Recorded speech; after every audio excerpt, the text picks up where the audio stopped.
Well, the season may not have ended the way that we wanted it to for the Patriots, but they definitely surprised a lot of people this year. Hello, everyone, and welcome to Boston Balling. I'm your host, Gabby Maljanian. This is your home for all things Boston sports.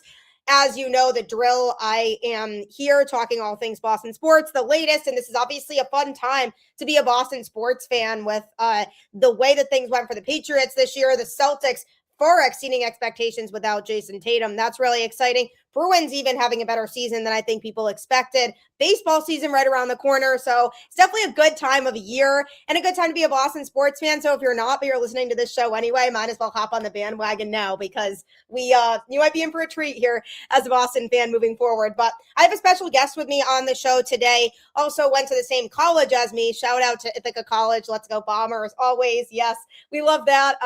Talked a little bit about that off air, but he is actually an on-field MC for the Patriots at Gillette Stadium.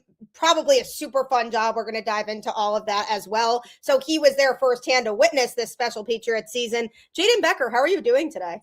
Doing absolutely fantastic. Gabby, I cannot thank you enough for allowing me to come on this fantastic podcast. Ready to talk some Boston sports, ready to talk some New England Patriots. What a year it was. Didn't end the way that maybe we all wanted or expected, but I don't think a lot of people expected the Patriots to make it that far anyway. So, No, very good. exactly. And that's the interesting thing about it, I think, too, is like going into the season, I definitely did not think that they would end up where they were. And it was just so much fun to see this season play out the way that it did. But I definitely want to learn about kind of, your job with the Patriots, how you kind of got into this on field, voice of the team, if you will, type of job.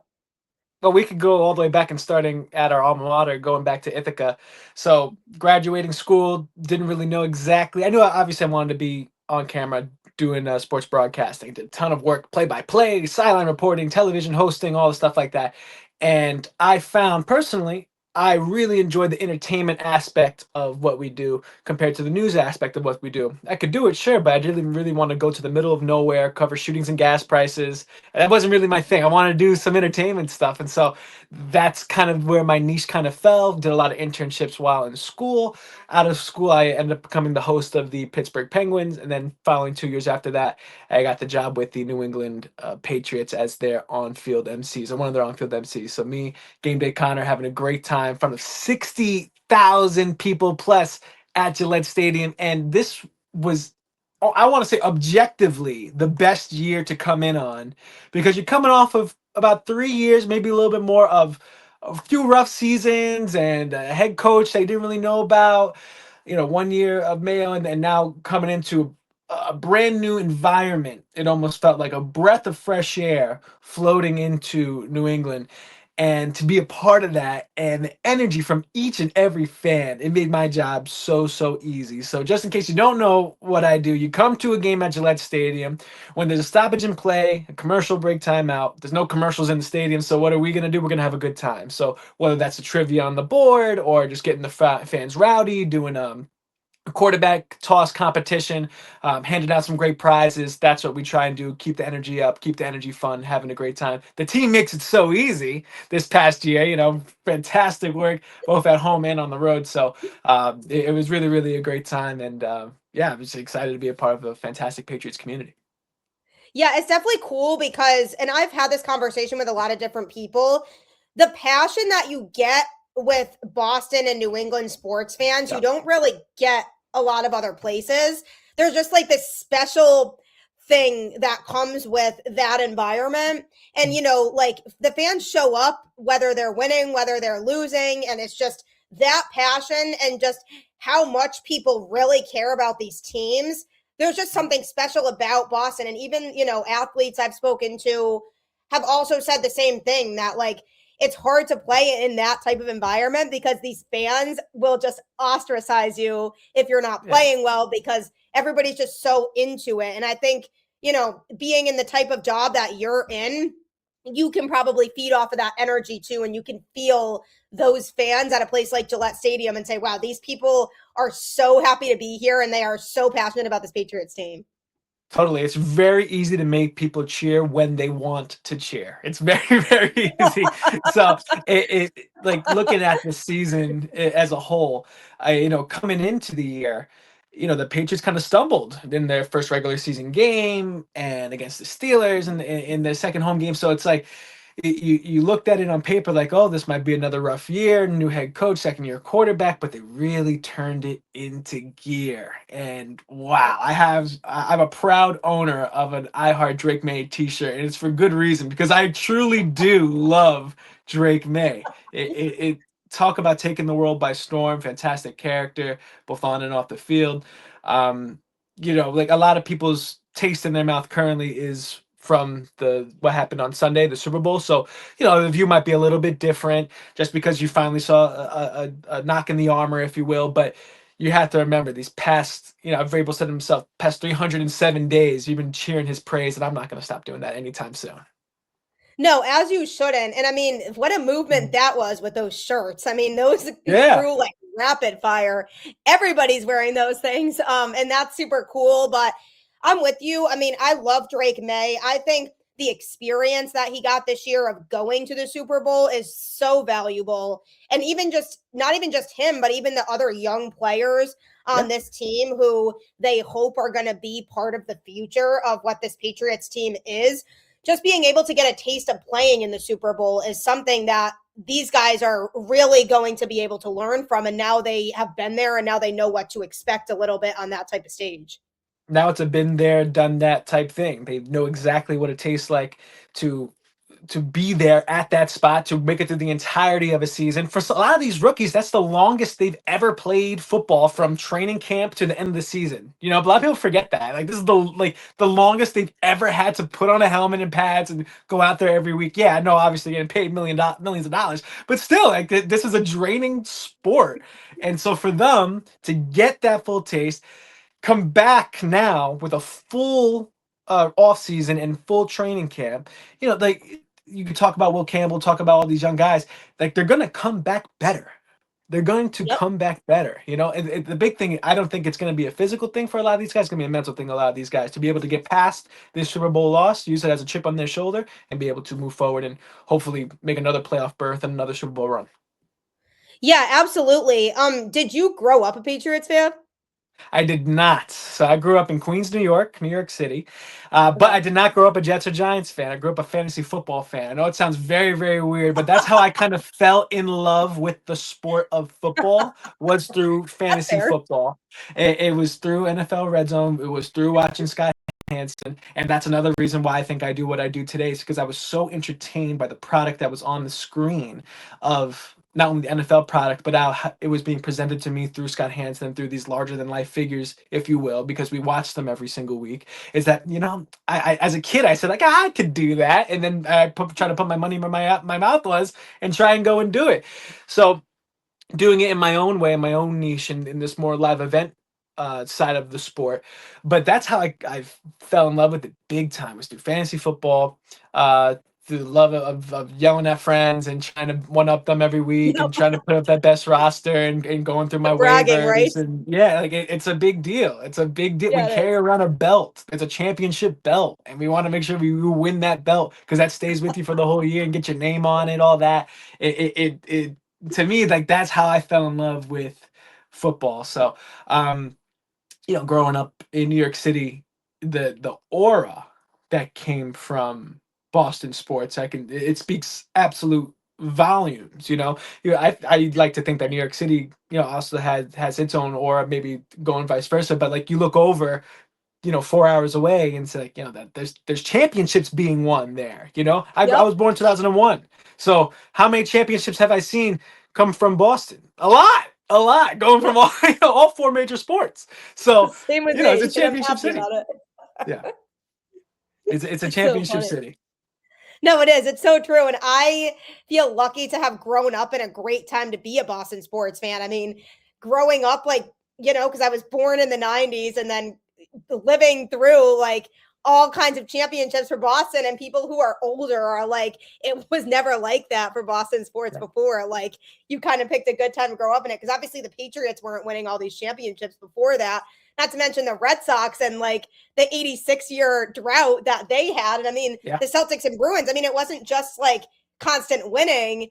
And then my, age group comes in and we're all like, what do you mean they weren't winning? Like, this is like what we're used to. And like, it's just so fun to be able to like be born in a time when Boston sports just kind of took off in that way. The best is going into Logan and just going into the airport and seeing the banners up on the like, that's like, come on, like you don't have that anywhere else. Like that's so legit. So legit.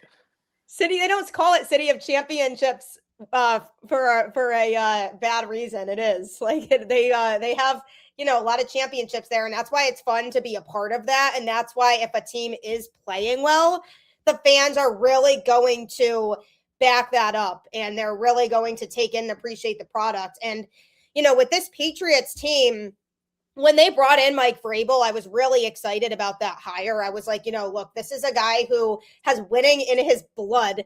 He knows the Patriots organization, and he has that mentality of like, basically it's win or bust. Like, some of the things he had said in his press conferences about like, I would do like anything to win a Super Bowl. I'm like, no, that's what we need here, because that's what the tone has always been. Like, in Foxborough, the expectation is championships, and you need a coach who's on board with that. But I also wondered, like, how are some of these guys going to adjust to a new regime and all of that? Drake Maye in his second year, you don't really know how he's going to adapt to that. But that was such a seamless transition with Vrabel coming in, working with him, and, Josh McDaniels coming back to the Patriots, I think was really good too. I think the combination there was really good. And I think just the way that everybody was able to come together this year so that they could surprise a lot of people, I think was really cool. And, you have fans of other AFC East teams now that are like, oh, great. Like, are the Patriots really back? Like, are we really doing this again before my team won a championship? You and I went to Ithaca College. A lot of Bills fans, because they're from upstate New York. And the text that I got almost every week throughout the playoffs is, Jayden, I'm rooting for you, as in me. I am not rooting for the Patriots. They say, Jayden, I hope you do well. I hope you have a great game. I hope everything goes right for you. I hope the Patriots have the worst day. That's the text I kept on getting and getting and getting.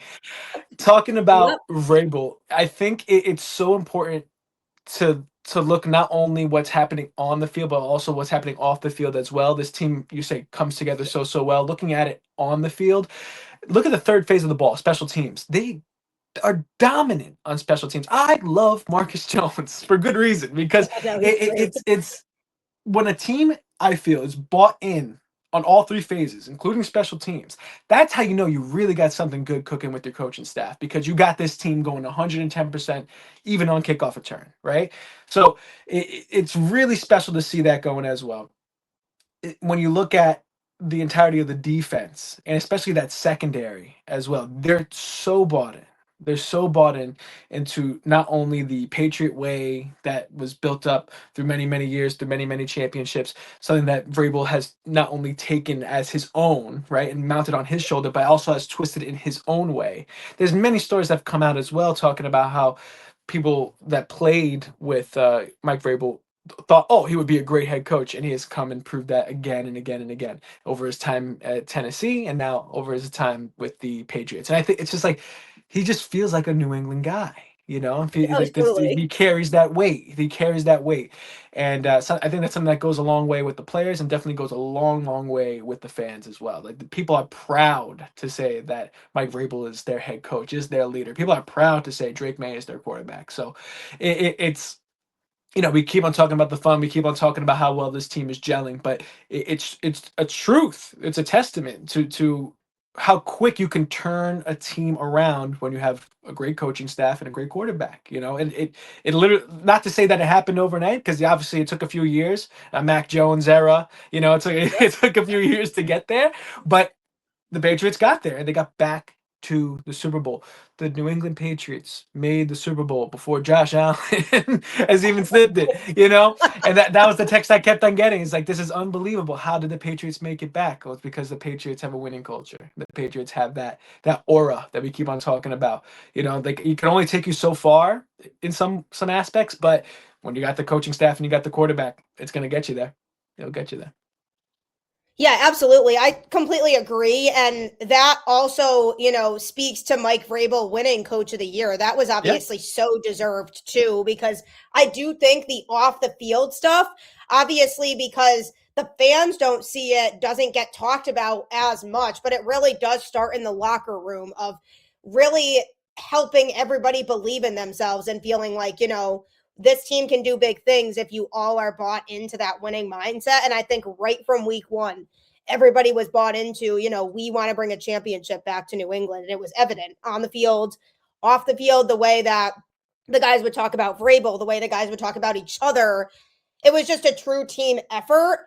And that's what's so important to having a winning team, is having that mindset. And it is pretty remarkable when you think about it. I mean, this team lost 13 games the season prior. Like, that's not even like I'm laughing about it because it's like crazy to think about like how drastic of a turnaround this was. I mean, before the season started was like, all right, I think they'll win like 8 or 9 games. Like, they'll improve from last year. They may not be a playoff team, but we'll see improvement. So that'll be good. I did not expect this. And that was kind of the attitude I think a lot of people had around training camp as well. Like, you walk around training camp and like, oh, we might be a 7 seed, 6 seed, sneak into the playoffs, maybe go on a little run. Maybe just miss the playoffs, but as you mentioned, get some growth as Vrabel gets his feet underneath him as the new head coach of the Patriots, as Drake Maye entering his second year, finally getting his feet wet. Have a young offensive line of rookie left tackle. Some questions around the edge when it comes to edge rushers. Some questions around the linebacking core. There's just a few little things where it's just like, wasn't really sure how this team was going to look. And even going into the first few weeks of the regular season, this team, wasn't winning at the rate that they were winning after, what was it, after the Steelers game. And I think that the 2 weeks after that, I think the big push came after the beating the Bills on the road, right? Yeah, Beat because the that Bills was on the when it road. was like, Yes. you can beat a they were team right. that everybody thought was going to win the division on the road in prime time. Yep. To me, that was what really showed that this team could be legitimate. 100%. And so you beat the Bills on the road, you go on this big win streak, and then you lose to the Bills at home, but in a way, not necessarily a bad loss, because you lost to a great Bills team, a Josh Allen led Bills team. Yeah. So it's not a quote unquote bad loss. If anything, you kind of want to get that loss out of your system. And so now you head into the playoffs and like, what happened? It showed you you're not unbeatable. You're not world beaters. You can be beat. So, people talk about this schedule on and on and on, right? As the Patriots had such a weak schedule. Okay, like, yes, this is the NFL. It's not NCAA. You can't pick who you're gonna play, right? Yeah. But on top of that, I could also understand the sentiment behind it, where it's like, is Drake May actually going to be able to do it when he faces real, quote unquote, real competition? They were able to beat fantastic defenses in the playoffs. They beat great defenses. And as you could talk about Jared Stidham and Denver and all that, but you still had to get past that defense, in which they did. All right. And then you make it to the Super Bowl. Necessarily, Drake May didn't play the best that he has played all year. Definitely, you can't say that, but he didn't play the worst, right? I think offensive line didn't help, but the defense kept them in that game, and it was just like a circling of the wolves in a sense, where the Seahawks it was almost inevitable, but the Patriots were in that game all the way up until the end of the third quarter.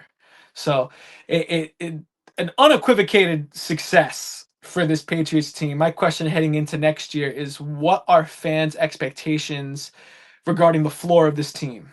Is it the playoffs, making the playoffs as the floor? Is it making the conference championship? Is it making it to the Super Bowl again? Is it winning the Super Bowl? What is the floor of this team? Because for us, at least, the floor heading into, at least from a fan perspective, heading into the regular season this year was, sneak into the playoffs. So it's like, okay, like that would be a real successful year. What would be a successful year now, next year? Is it winning the Super Bowl? That's a pretty big ask. But then again, that's the ultimate goal. So that's my few question marks that I have for the fans out there. Like, what are the expectations for this team? What are your expectations for Drake Maye? Is it an MVP? I don't know. It's exciting to think and talk about, but all I know is that when I show up there on Sundays, there's 60,000 people ready to have a good time. Oh yeah, every week, every home game, you can definitely bet on that. That place will be full, whether it's beginning of September and it's still kind of warm outside, or it's middle of December and there's 3 feet of snow on the ground. You can bet there's going to be people packing Gillette Stadium. I went from a T-shirt in our preseason game to a full-on parka, where I had it on, had the hood on, with the fur and all that. It was cold. The primetime games against the Giants and the Jets were cold. I made the big mistake of going inside for a little bit too long, getting warmed up, right? And then coming back outside for halftime to do my hit.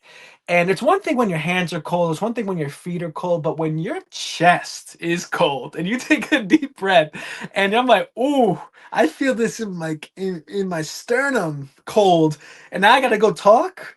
I gotta start jogging around or something. Yeah, that was welcome rough. to New England winters. They're definitely no joke. But for us going to college in upstate New York, I feel like we also knew what those winters and understood what they were like. Because me growing up in New England, I was like, no winters are as bad as this. Then you go to upstate New York and it's like, all right, hang on, never mind. This might actually be worse than what I go through on a regular basis in New England. So you're definitely also got exposure to that. I just started driving when I was in Ithaca. I grew up in New York City, don't really need a car. And so I got my first car my junior year of college. And now imagine I have a Honda Civic front wheel drive. I'm not going anywhere in that snow. My wheels are spinning and I'm praying I got to get to class. I'm living in Circles apartments. And so I had to trudge it all the way down to Park or take the bus or something like that. It was not fun. It was not fun. But I lived in Circles too, so I definitely can understand where you're coming from with that. Yeah, it was pretty bad at the time. Yeah. It was easy to get to terraces or butterfield. Only Ithaca people are gonna know this, so I'm sorry for all the non-Ithaca people. but I loved my Circle apartment. I loved all my roommates that were in my Circle apartments. My one roommate, called Ian Prince, called him Keno Prince, and he was from the Massachusetts area and a big Patriots fan, big Red Sox fan, big UMass fan, and which I always gave a lot of respect for. I'm like, okay, you got some heart, So yeah, shout out to him. That's hilarious. Yeah, I mean, good for him. I grew up in Connecticut. That's why I'm a UConn fan, not a UMass fan. But again, I'm used to winning there too, because UConn basketball wins a lot too. So that's a fun thing to be a part of as well. So I don't know. I guess I just picked winning teams, and I kind of got lucky in that regard. But yeah, Foxborough is a great place. There's nothing like Gillette and going to a game there. Truly, I mean, just the passion is there no matter who they're playing, no matter where they're at in the standings, there's going to be people there. And I think what's really cool to see from, this year and just thinking about moving forward is you mentioned it already. Now there's added expectations on this Patriots team for next year. I mean, there's already people on Twitter who are like, well, the Patriots schedule is going to be way harder next year. And there's no way they're going to be able to play that schedule. Yeah. But people were saying that this year. I mean, I just was hoping they would finish over 500 this year, no less, even make the playoffs. I was like, maybe they could squeak in. That'd be a bonus, but I'm not, expecting it. And now here they are. And it's at the point now where it's we can't help but feel excited about the future because the Patriots have so much cap space going into this offseason. They could utilize the draft, and credit to the defense. I mean, you mentioned it. The defense really is the story of this postseason. They deserve a ton of credit because they kept this Patriots team in all of those games. They really stepped up when they needed to, against the Chargers, Texans, Broncos, and, even in the Super Bowl, they did a lot of what they could for a lot of that game. And so I'm really excited about the defense. I'm just looking forward to seeing how they grow on the offensive side of the ball this offseason, particularly with the receiving core. And also, I would definitely say with the offensive line. The offensive line, to me, is the biggest area of need and should be the priority going into the offseason. The offensive line is going to set the tone of your season. If you have a strong offensive line, you're going to be able to do a lot of things. Even if you have a weak running back room or a wide receiving core that needs some time and space to get open, if you have a great pocket, Drake Maye is going to be able to do a lot. And you have to remember, this offensive line was hurt for a good amount of the season. Campbell was out for a good amount of the season. So you take a look at the draft. They have that 31st pick. What do you do with it? Do you trade it? Do you keep it? Do you draft offensive line there? Do you try and snag AJ Brown? But is he really worth a first? I don't think so. Do you want to go and get Max Crosby to really bolster up that defensive line and get yourself a real, true, mean edge rusher to go along with that fantastic interior defensive line? That can be a great option as well. So you mentioned the cap space. To have that luxury of cap space, and additionally to have a quarterback that's under a rookie deal, you have flexibility galore. I don't want to see this Patriots team be like the Bengals team that has a young Joe Burrow that made that Super Bowl and is just trying their best to get back, and now having to, they had to pay Jamar Chase, they had to pay all this money to these external pieces, obviously Burrow, all that. You get it while he's young. And my fear was this was their moment. This was the Patriots moment. I don't think so. I think they're going to have flexibility in ways to be able to grow from what they had here and not shrink from it. I think this is nothing but growth is going to come from this, because there's a lot of young players on this team. So it's what it's really going to come down to is, where are they going to make the big splash? Where are the Patriots going to make their big move? Is it going to be in the receiving room? Is it going to be on the offensive line? Is it going to be at an edge rusher? Personally, I would love to see a great edge rusher. I think, behind it's the second most important position on the field. Number one being quarterback, number two being a good edge rusher, because that's the guy that's going to go get that quarterback. On top of that, I have a lot of faith in Will Campbell. I think him at left tackle is still going to be a viable option. I think they're going to be able to see what he does the entirety of next season, with him staying at left tackle throughout all 17 weeks of next season. And then they'll make a decision from there. I don't think to pull the rug out from underneath him after what happened in the Super Bowl would be a killer of confidence that I don't know if that is repairable, if they were to do something like that. But if they were, I'm not a coach, I don't know nothing. So but if they were to do something like that, I think that would be a poor judgment regarding a young player in this league that has on draft night was in tears getting drafted by the Patriots. To do that to him, I don't think would be a smart move. Yeah, I feel like he's getting a lot of unnecessary hate on social media right now. And did he struggle throughout the postseason? Yes. And did he massively struggle in the Super Bowl? Yes. I don't think that's a question. That definitely happened. But I do think we need to have some grace for the rookies, first of all, because, this is a big stage. They were in the Super Bowl. I mean, that alone in itself, and just all the pressure that's on you when you're playing in a game like that, I think that, for one, needs to be considered here, not just with him, but with everybody. I mean, this team had a lot of young players on it that were contributing regularly in the regular season, and you don't know how any of those guys are going to step up and perform in a game of that magnitude. And I think, obviously Patriots fans are the way they are. They're intense. They want to rip people's heads off if they don't perform at their expectations. But, I do think from a confidence standpoint, you need to give him another chance. And if he goes into next season and he continues to struggle there, then maybe there is the option there of maybe moving him to guard instead and kind of moving him out of that spot. I think could be something that they could explore. But I feel like it would be a little bit premature / unfair to him in a way to try to give up on him in that spot right now and say, okay, well, we've seen enough. Like, we don't trust you. Like, we're going to pull the rug out now because of this performance. And I feel like there will be fans who will be like, why are we keeping him there? Because he looked terrible there last time and blah, blah, blah. But I do think, I've always been big on, let's be patient with players. And like give them more of an opportunity. And then if he goes into next season and this is still happening, then yeah, obviously a conversation should probably be had about, the future. And maybe that's not the best spot for him necessarily.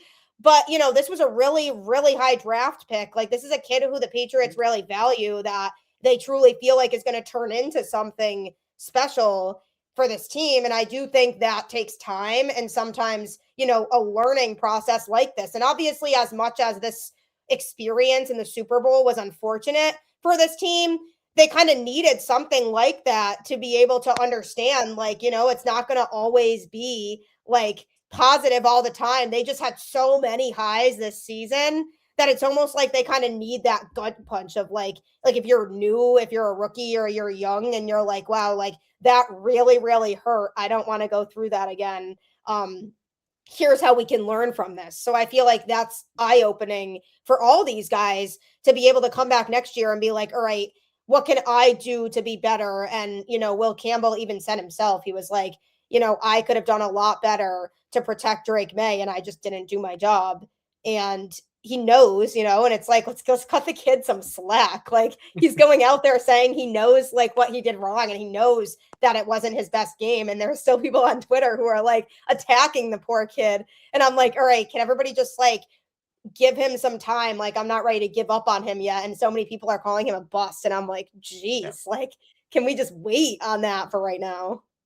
You know that Cam Newton clip is like we give that grace to young players, but you're playing like a bum. You're supposed to be our number one. But we're still in the first part of that sentence. We're giving this grace to the young player. So let's give the grace to the young player. If we're talking year 3, 4, and that conversation's still happening, I can understand that. But like, let's give a grace to a young player that made their first ever Super Bowl. If anything, this is going to be a benefit. Chip on all 53 people on that roster. It's like massive chip on their shoulder. Let's go get it. So I'm not worried for Will Campbell's sake. I'm worried the fans might get a little too excited regarding how they feel towards him. And so let's give that grace to a young player. And then, hey, if we're in year 5, 6, okay, do whatever you want. Yeah. So I don't know, but that's what I got on that. Grace and patience are not exactly things that Boston fans have a lot of. When it comes to these teams, that's something that you kind of learn over time. They just do not have a lot of patience and they want immediate results always. And if it doesn't happen, then it's like World War III with this fan base. But it's also so fun because when they're winning, everybody's so bought in, like in the community. And that's what makes it so fun. And I think, there's this expectation now, because you talked about like the floor. Now that they've been to the Super Bowl, they're not going to get a free pass next year. Now it's going to be they're expected to go out there and they're expected to win. This year, they were kind of playing with house money all season because nobody expected them to be there. Now there's added pressure on everybody in the Patriots organization going into next year. Now they've established themselves as legitimate. So now it's like, okay, they are going to be looked at and talked about in that upper echelon of teams now because that's where they've put themselves. So they really do need to utilize this offseason the right way. And I would be interested in seeing what they do with that draft pick, if they trade out of the pick and try to collect more picks later on, if they do use the pick on a lineman, which to me is if they make the pick, what they should do, because I feel like that's kind of the area of need that they really need to address the most. And I do think they can utilize a lot of free agency this year too to help enhance other areas of the roster. This needs to be a big offseason for them, especially on the offensive side of the ball. And I am curious to see how that goes because other teams are going to continue to get better too. Now the rest of the division is going to be like, all right, well, the AFC champion is in our division. So now what do we need to do? I mean, the Bills are still going to be dangerous next year. And I would be lying if I said that I wasn't relieved that we didn't have to see the Bills in the playoffs because I would not have been looking forward to seeing them again. I don't know how that would have gone. And so, it does make me a little bit nervous because the Patriots hopefully will get better, but so will everybody else. But what I will say is, like, I trust Mike Vrabel, and he's the guy I would want to be the Patriots head coach through all of this. And, he's the guy that I trust to kind of keep them in that conversation next year of, all right, well, we showed last season that we're legitimate, so now we have to go into this year and continue to prove people wrong. And even though our schedule might intensify a little bit, we have to show people that we're still capable of winning at that level, because there are a lot of Drake Maye doubters right now after this Super Bowl. But I think circumstantially, like, it's hard for me to sit and watch him get all this blame for everything. I'm like, I mean, it doesn't help when you have like barely any time to throw the ball, and it's just like, it's yes, he deserves some blame for the Super Bowl loss, but not nearly as much as what people are giving him right now. Pressure is a privilege. So I think with the target being on the Patriots' back, it's a privilege to be in that position. You'd much rather be there than at the bottom of the barrel. They took advantage of what they had last season, and now looking forward and towards next season, there's definitely moves to be made. I believe if they make a move on the defensive line, they're going to be in a much better spot than they were last year, and last year was fantastic. So anything could happen with this team, and especially in a division where you have the Jets and the Dolphins. One with one as dysfunctional that's happening over in New Jersey. Got a new head coach coming to town in Miami, and a new head coach being promoted up there in Buffalo. So if you're going to take advantage of anything, you win yourself that division, secure yourself at least that home playoff game, and you keep on rolling. So anything could happen. It's NFL football, but I think right now they're in a really good spot to succeed, especially where they stand within the division. Yeah, anything can happen is so true. I mean, I didn't think Seattle was going to be in the Super Bowl either, like prior to the season starting. Like, they definitely were not the team that I would have picked to come out of the NFC either. So you never really know. And I mean, talk about the turnaround with Sam Darnold. And I mean, that story with where his career has taken him and now being a Super Bowl champion. I mean, that's a really cool story in itself too, just to see how far he's come. And that really speaks to, system is everything.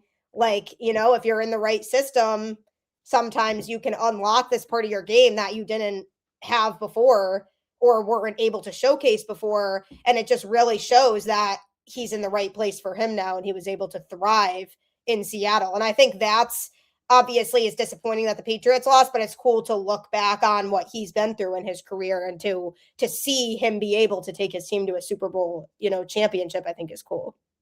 To look back on the names of quarterbacks that have won the Super Bowl: Tom Brady, Patrick Mahomes, Peyton Manning, to Sam Darnold's name now amongst that list of NFL quarterbacks that that made it. And on top of that, his whole story of mononucleosis and seeing ghosts and jumping from team to team to team, and just keeping his NFL career alive to having a fantastic season with the Vikings and now a Super Bowl winning season with the Seahawks.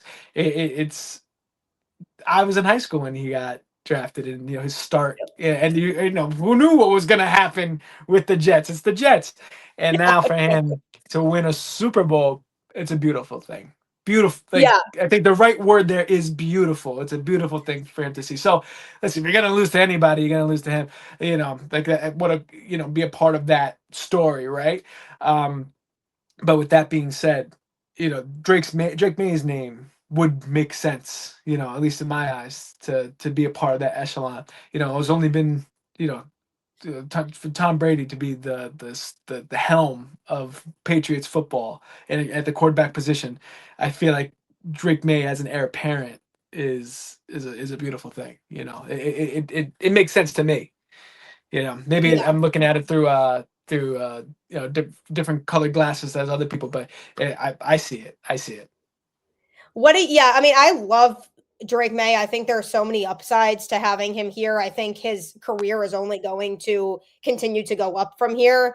But what were your thoughts on him not winning MVP? It was so close. Obviously, he was one vote off of Matthew Stafford. Both had great seasons. I have tremendous respect for Matthew Stafford as well. And I mean, the season he put together is undeniable, but there were a lot of mixed feelings from Patriots fans, the most primarily, obviously, saying like, well, Drake Maye got snubbed, like he should have won MVP. Do you have thoughts on that? With Stafford specifically, I have no problem with Stafford winning.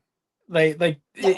It's a fair race, right? I have no problem with him winning. Congratulations. It's great to see, especially a quarterback that late in their career. We saw a little bit with Aaron Rodgers and when he won his MVP, but at the tail end of Green Bay, right?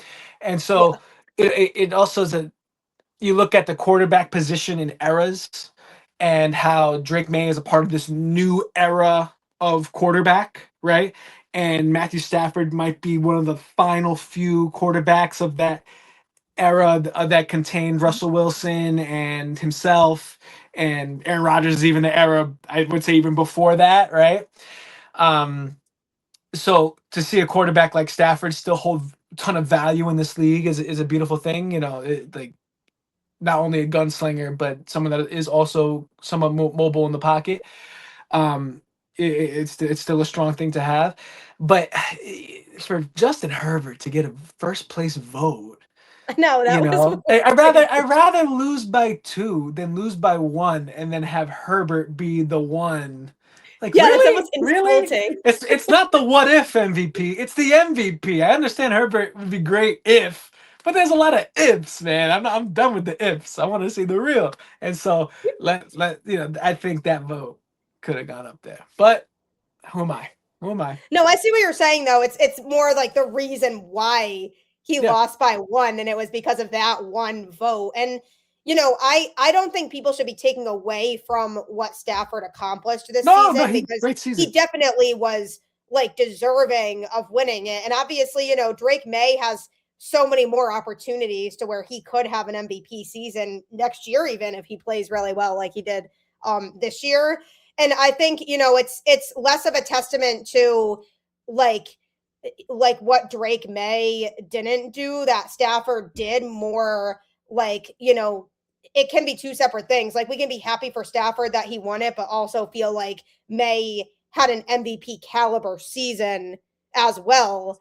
And it's just when I saw that one person voted for Justin Herbert, I was like, whoever that person is should just not have a vote anymore. Yeah, I think the person that voted for Herbert came out and it gave their explanation, and I can understand the explanation Really? there. I didn't see But that. yeah, and I can understand, and I'm happy that they came public. But come on, man, I know, come but it on. really just says a lot too to the fact that Drake Maye in his first year as a full-time starter was even an MVP finalist. I mean, that in itself is a storyline that people can be really excited about going into next year too, as because he didn't start the whole season last year. So this is his first like full-time season as a starting quarterback, and he's an MVP finalist. I mean, how could we not be excited about that in terms of him moving forward? And just he just is so passionate and he's happy to be a Patriot. And that really shines through in his interviews that he does. And I think he just has a lot of respect for the organization. And it's hard not to like a player like that. And that's why all these people bashing Drake Maye, I'm like, he's a likable player. Like, I don't understand. I think it's just because he plays for the Patriots that opposing fans are like, nope, I can't give him any credit. Like if Drake May was a Viking, I think he would, be even more of a media darling in a way. Wow, he made Um, it to the Super Bowl this year. Like, what an yeah, accomplishment that is. yeah, yeah. It's the Patriots aura around the Yeah. league that, of course, is like, oh, here it goes again. It's like that PTSD flashbacks of what's coming. Yeah. And people talk a lot about the receiver room, and he made them look stellar. People talk a lot about the running back room and how there's a lot of questions in the beginning of the season with a rookie running back, Ramondre Stevenson, like a lot of questions there, and they were able to bolster up that team in the backfield. He made their tight ends look really strong. So especially that like it wasn't only Henry, it was Henry and Hooper, and so to be able to get them both involved, I think was a great look. So it's only up from here, and to be able to work with McDaniels, it truly is only up from here. And once again, we could be looking at this, as biased as we may be, with being how close we are to these organizations, but it it would be one thing.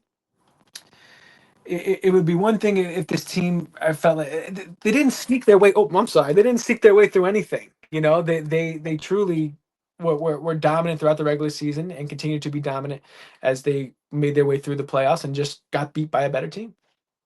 Yeah, and that is what it was. I mean, the Seahawks were just a better team than they were, no matter how you sliced it up. But you definitely have to give credit to guys like Mac Hollins, Kayshon Boutte, Kyle Williams, and the strides that they made and the seasons that Mhm. they had this year. I mean, they were an absolute pleasure to watch this year. I mean, Mac Hollins, I didn't see that type of season coming from him at all. So then when he got hurt, I was like, wow, like if he can't come back at all during the postseason, like that's gonna hurt. So I was happy when he was able to return. But he's a guy that I really enjoyed this year, and Booty too. I mean, he came up big in some really big moments for this team this year, and so there's definitely lots to be happy about when you look back on the season, and it's a team effort, and there were a lot of guys who I feel like were able to elevate their game and take steps forward this year, and that's what it's about, really. And if you have the right system in place and the right coaching staff in place to be able to continue to elevate these guys, that's where the excitement of the future comes from for me. Is we have the personnel in place to be able to continue to make the most out of these players and really get the most out of their strengths and be able to just continue to grow as a team. And Mike Vrabel is definitely like a lot more disappointed even than any of us are, and he just is going to be coming back for vengeance next year because that man wants to win a Super Bowl so bad. Gabby, the future is bright. And going back to what I did, like these fans, they bring the energy, they bring the noise. We saw it in the Super Bowl send off. We saw it throughout every playoff game. That this is a really fun fan base, and they're excited to see good football, and good football is back in New England. Yeah, exactly. And, obviously there was mixed emotions after the AFC Championship game. Everybody was riding this high of, wow, we're going to the Super Bowl. Then Bill Belichick gets left out of the Hall of Fame, and everybody's like, what is this? Like, what are we doing? Like, what is this voting system? Then Kraft also didn't make it in either, but that didn't get nearly as much of an uproar because I've never seen football fans united over something that much ever, I don't think. And like I've never seen Bill Belichick ever get that much praise like during his career coaching the Patriots than he got during that like couple weeks span after he was left out of the Hall of Fame voting. Like the number of people that I saw that came out and were like, I hate the Patriots. I've always hated the Patriots, but Bill Belichick is a first ballot Hall of Famer. Like, this is ridiculous.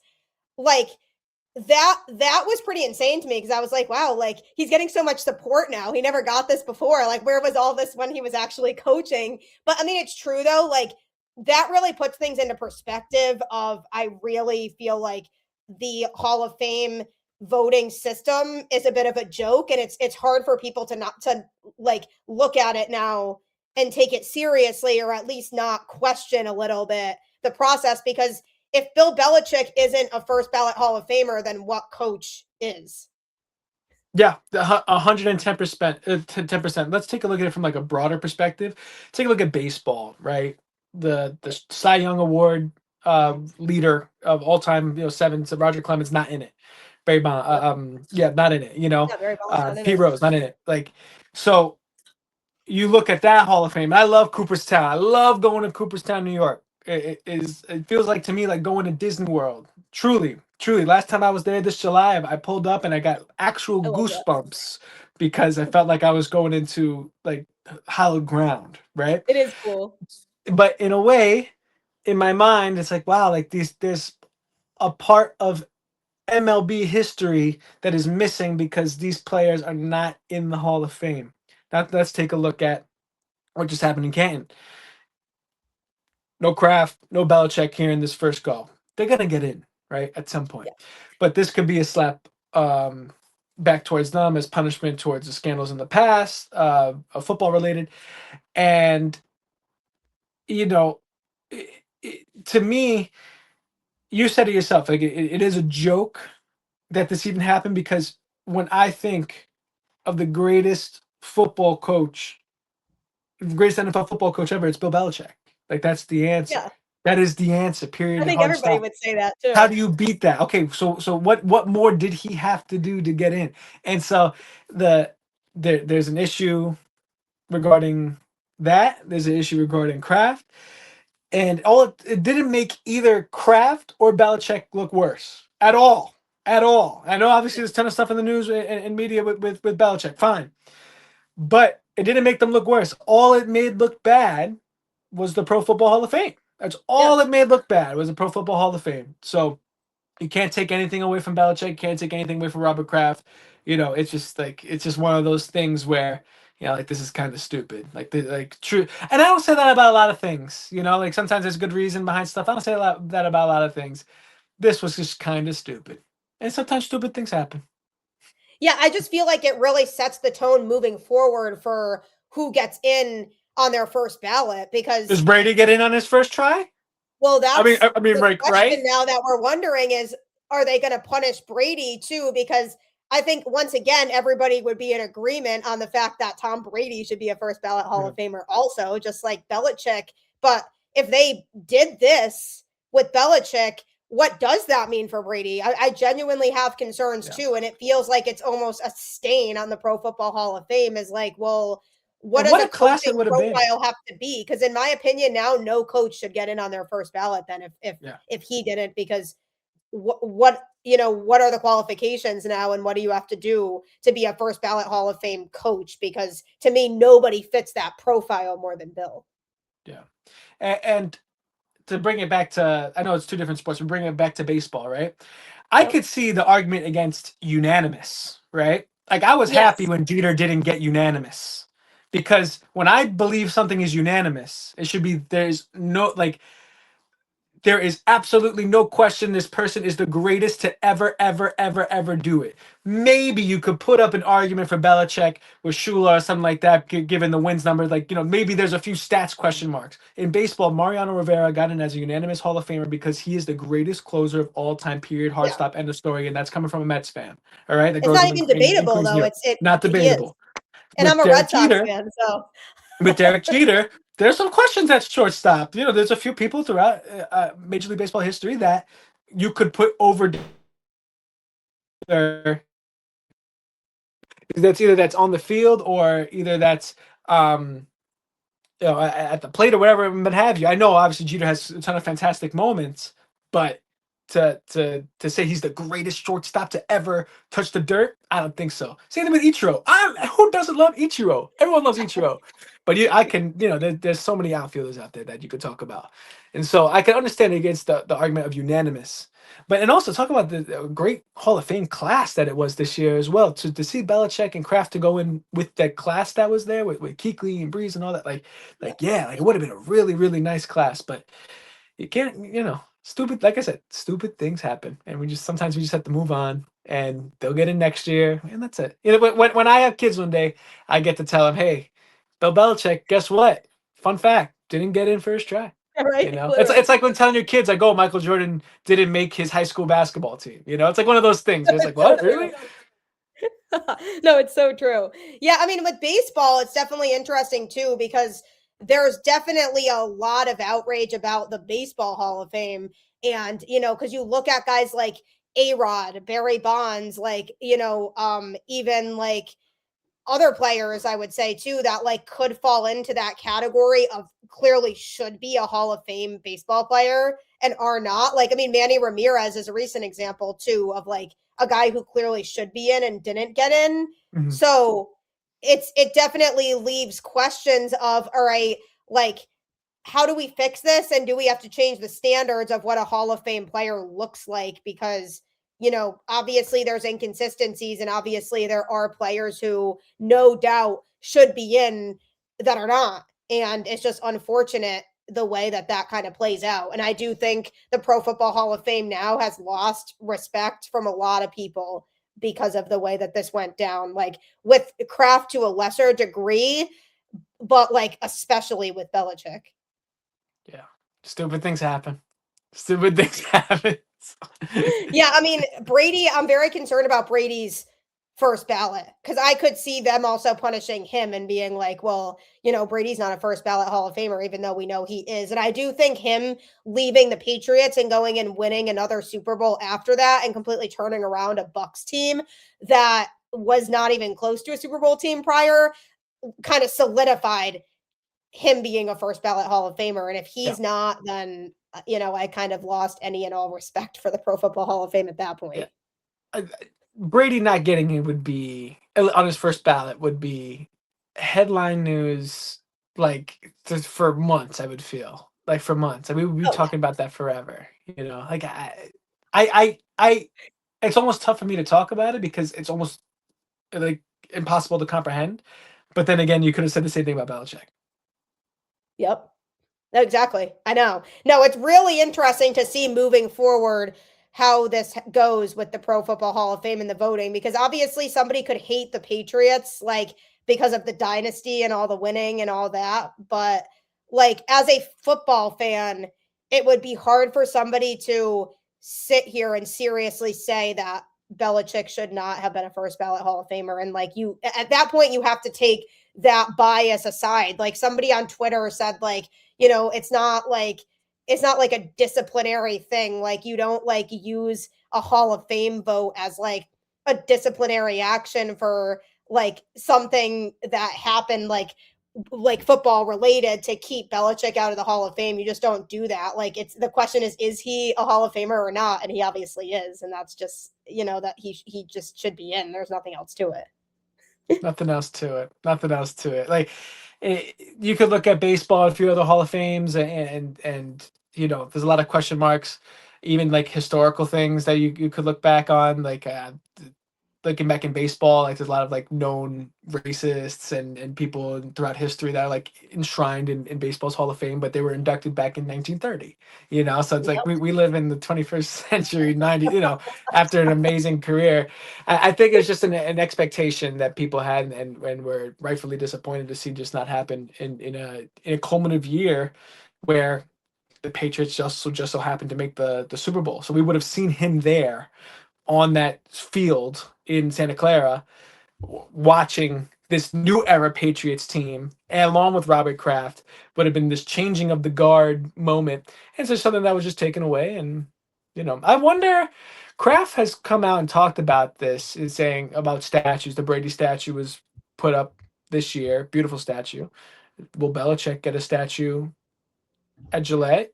Is anyone else worthy of getting statues at Gillette? Um, Mm. I think that if there's going to be any two people, it's going to be Brady and Belichick. So I Right. wonder what they would have him wear. Yeah. I know, right? I know that it's interesting to think about that though, isn't it? Isn't that Yeah, so get cut interesting? off sleeves or the headset. All right. No, it is That'd be actually something. like they can get creative with that, I feel like. I don't think they would put him in a suit. He never wasn't a suit guy. He would wear it sometimes, but like, Yeah. give me those cut off sleeves, Dave. Give me those Yeah, that's sleeves. like the classic Belichick look. Like, Yeah, but it's true though. You can't think of the New England Patriots without thinking about Belichick and Brady.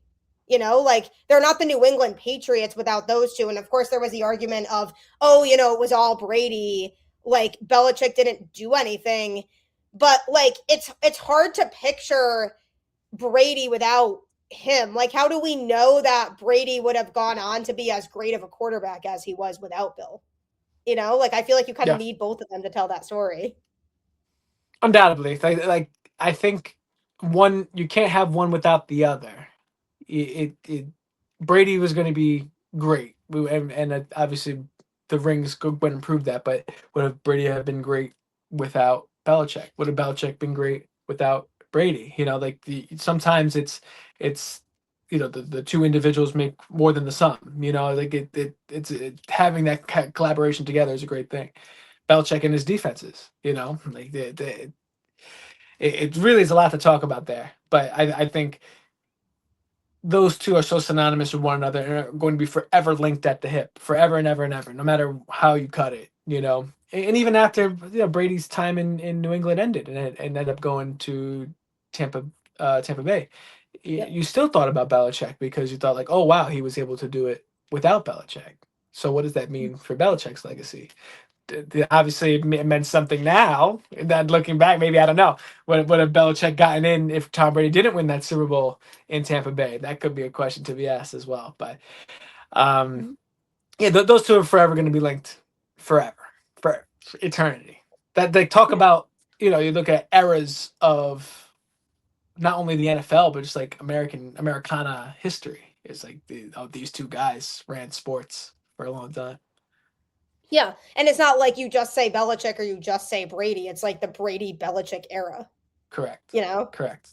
Like That's it's how it's both of written in the them. history books. Yeah. Yeah. Yeah. And it's just, I mean, obviously growing up a Patriots fan, it's obviously such a blessing to have been able to witness that dynasty. And I don't know that we'll ever see something like that again. In general, but I think the Patriots now are on a good path, and I've never seen Patriots fans so like optimistic after a loss like that. Like usually everybody's like angry and like like this sucked, and it's like obviously yeah, like it was frustrating, like I wish we had won, like it's always disappointing when you lose in a Super Bowl, but like there was also a lot of optimism behind it because it was like, well, yeah, we lost in the Super Bowl, but this team far exceeded expectations this year. So like the only, way to go from here is up, and like the future is just so bright for this team. So like at the end of the day, like is it disappointing that we lost? Yeah, but like there's so much to be excited about that kind of, we can walk away from the Super Bowl feeling like, okay, we're in a good spot regardless. Yeah, the flavor of losing the Super Bowl is still in a lot of people's mouths, but like you said, the excitement is high, and I think we'll have a much clearer picture come training camp on what this team is going to look like. Wherever they decide to build on, whether that's at the offensive line, at the receiver core, whether that's at defensive end or wherever it may be, we'll have a much clearer picture of this team. But I think for now, it would probably good that baseball season starts and focus on the Red Sox. Yeah, right. I am a diehard Red Sox fan. I host a daily Red Sox podcast called Locked On Red Sox. So also everybody follow that one as well. And yeah, I'm really looking forward to baseball season. I mean, like I'm hyped. I'm heading down to Red Sox spring training at the end of the month, so that'll be fun. And with you being a Mets fan, we do have a common team that we both really do not like. So that's also reassuring. I do hate the Yankees. That is like intrinsic pain that will never ever, go away. It's just like I just hate the Bronx. I hate the Yankees. I respect Judd. I respect, like greatness when I see it. Like I'm not Yeah. dumb. I'm not dumb. But like, you know, stankies, man. Stankies. No, I know. Yeah, I hate them too. I mean, obviously, like the way that they lost that World Series against the Dodgers was made me so happy.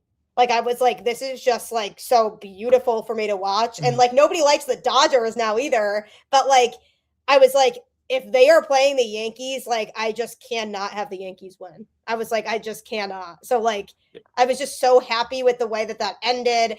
I was so like genuinely angry that the Yankees of all teams were the ones that had to eliminate the Red Sox last year. That was annoying. So as a Red Sox fan, like that's like my part-time job is just hating on the Yankees. If I remember correctly, Red Sox were pretty slow in free agency this year, correct? Like it took Yeah. some time to get some deals done, or just some deals just never fell into place. The Mets obviously made an unbelievable lot of moves that were Yeah, the Mets heartless, if you had a will, really good from offseason. Stearns. But it was Yeah. so it's a great off season, but a lot of people have Alonso jerseys in their closets that they're not gonna be able to wear anymore, which I think is why it hurts so much for so many people. But Well, now he's in my division, so that's not yeah, he's great. gonna have a great time in Baltimore. But it's baseball season. Anytime it comes that time of year, it's always a great vibe, always a great time. So I'm excited. Yeah, it is. No, totally. I'm definitely like really looking forward to it because baseball season means warm weather and it means just like a great environment. Like, I don't know if you've been to Fenway, but there's like it's just a great experience going to games there. It's just so historic and there's just like not a lot of ballparks like Fenway. So you definitely should experience a game there if you've never been. It's on the list, 100% on the list. I've been to a few places. PNC Park is beautiful. Yeah, I love Toronto I liked PNC. a lot. At the Toronto Strong Stadium. Philadelphia I went to. It was all right. So I said I Yeah, don't me take a lot too. of bias, but Philly's okay. There's nothing like super special about it. I will say the atmosphere in Philly I thought was really I cool. love the parking. It was just great Yeah, parking all around, a all four giant stadiums parking on lot. one spot. Yeah. So that if there's Yeah. any highlight is that they have all their sports arenas all in one spot. I went to WrestleMania at Philly a few years ago, and that was of course a great time. So That's awesome. Yeah, I've been to Philly. Nationals Park was okay. I love Camden Yards in Baltimore. I think that's a okay, great ballpark. That's definitely up there. Arguably my favorite one I've been to. That and PNC are my top two. Um, but there's a lot of good. I'm trying to get to all of them eventually. So we'll see how that goes. you gotta scratch them off the list. You gotta get them going. Get them Yeah, going. exactly. Right. I know, right? Like, yeah, and obviously, like the places where there's multiple parks, within vicinity, that's nice because you can crank out more than one. Yeah. So definitely working through that. But I'm really excited for baseball season. I think the Mets are going to be really good. I think they had a really good off season. So I'm interested in seeing how things go for them. I mean, the Red Sox pitching rotation is going to be really good. So I'm really looking forward to that. But we'll see. I mean, obviously the team that went to the World Series in the AL is also in their division. So that's going to be fun. So that we're going to have to figure out how to navigate that as well. But I'm definitely looking forward to kind of seeing how things play out there. Yeah, and another ultimate question of is anyone going to get past the Dodgers? You know, Probably not ever. the world. Yeah, probably not ever. Where baseball's going to be over in 2026. We're going to be locked out for 30 years, and we'll grow old and never see baseball ever again. That's It's just my so fun, like funny to think Twilight about Zone. because everybody's talking about like, oh yeah, like my this team's good enough to probably win the AL or whatever, and it's like, well, does it really matter at the end of the day? Because we all know who's winning the World Series anyway.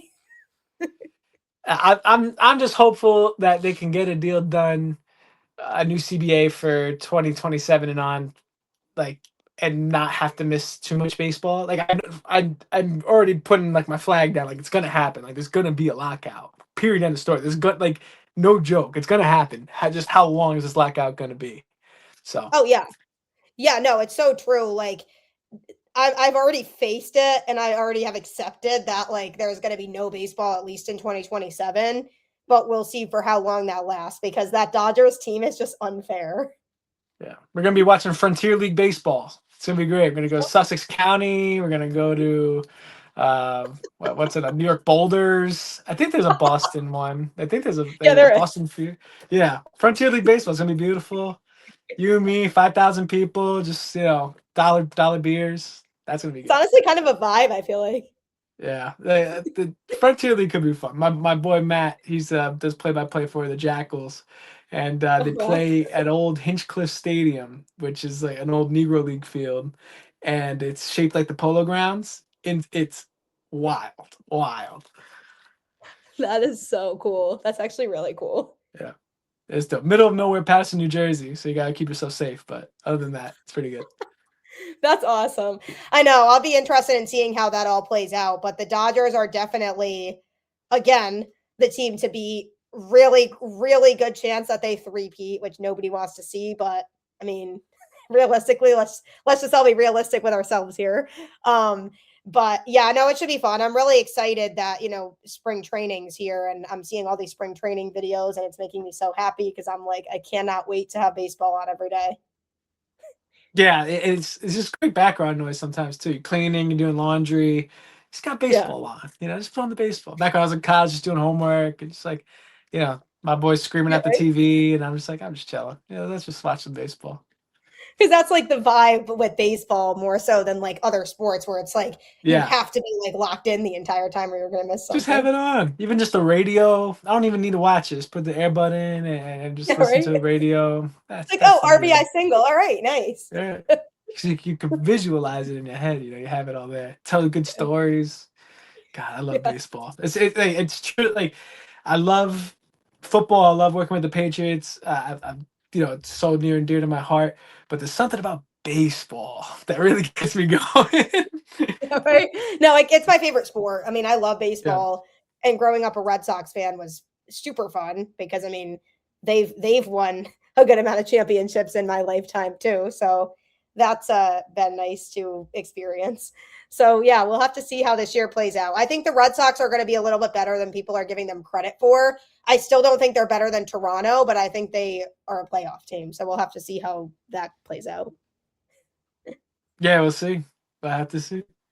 Yeah, right. Well, this was so much fun. Now that I've kept you for half your day. Okay.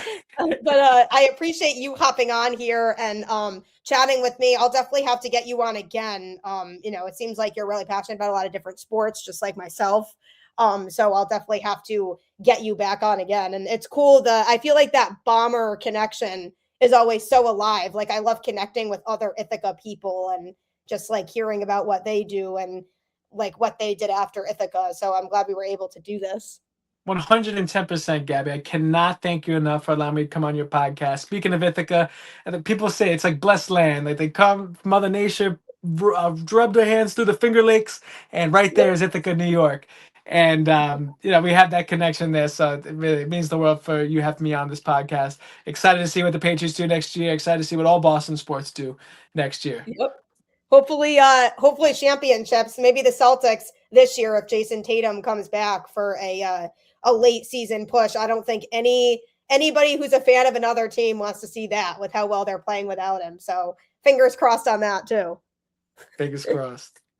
But thanks everybody as always for tuning in. Be sure to like, follow, subscribe on any podcast platform. Be sure to also follow Jayden on social media too. Follow along with his journey. If you see him at a Pats game, say hi. But yeah, I appreciate you hopping on here, Jayden, as well, and appreciate all the listeners for always tuning in.